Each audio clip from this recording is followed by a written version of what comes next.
No one would have ever believed that we would still be here 600 days later. Still wondering, why are our hostages not being released by the enemy? Why are they being legitimized in every platform? Why are their financiers, the mediators for negotiations of the freedom of our hostages?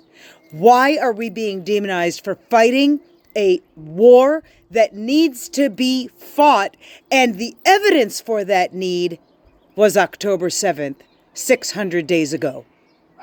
No one could ever imagine that we would still be in war. And yet, our war now has many more fronts. So the question we have to ask ourselves after 600 days is, what has changed? For the most part, I think many will agree the situation has gotten worse, not better.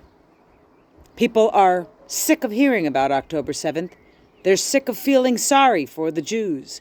They're sick of having to worry about anti-Semitism, and they frankly are more inclined to be indifferent than anything else.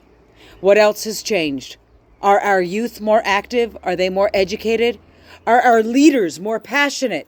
Are we seeing positive things coming out of our peoplehood as well as from our advocacy and our activism? The answer to these questions is not always a good one. And therefore, it's a reminder that after 600 days of war, 600 days of a hostage crisis, 600 days of expansive Jew hatred exploding everywhere, what we know now is how necessary it is for every single one of us to feel a part of that fight. To feel like we are personally invested in making sure that the next day and the day after that and the day after that, we are not going to sit idly by.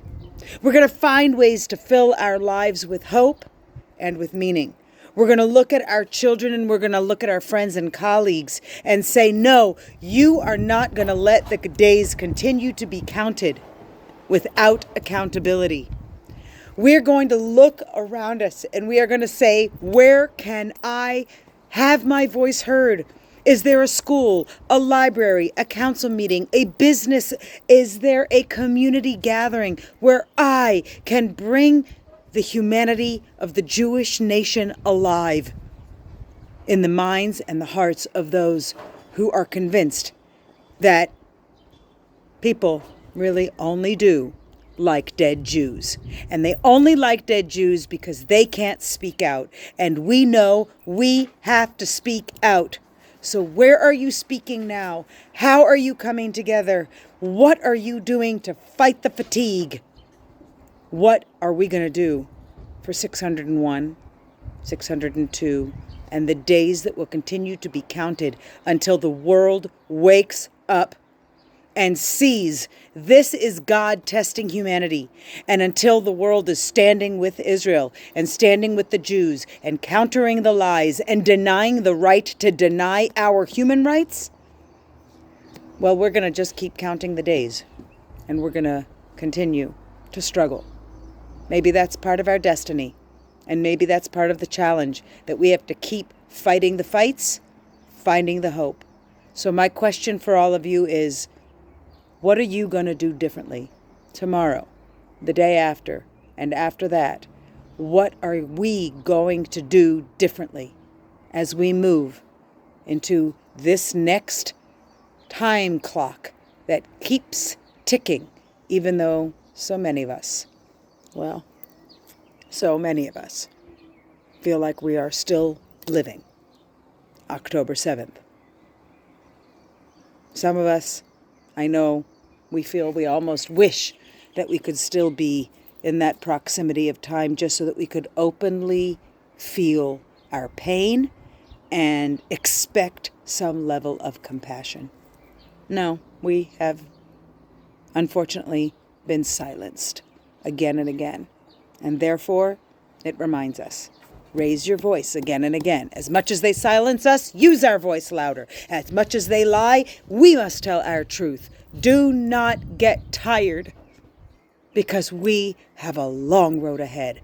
600 days will quickly become more, and our fight will not be over. Where are you? And how can I help you wherever you are to be doing more, feeling more, believing more, and knowing that every single effort, big or small, makes a difference? Because that's who we are, a people constantly looking to improve the world, to save the world, as well as saving ourselves. Don't let the internal division impact you. Make sure that you're staying strong. Make sure that your spirit is forcing itself to propel forward and say, I'm not going to give up. And each day we're going to welcome anew. And we are going to have hope, have faith, and we're going to find a way to use our voice. May you all be blessed with peace in your heart, even while it is breaking. And may our hostages be released immediately. We can cry it out. We know it's not in our control, but we can still raise our voice to the heavens and say, please, Hashem, please let them open their eyes, all of these negotiators in the world.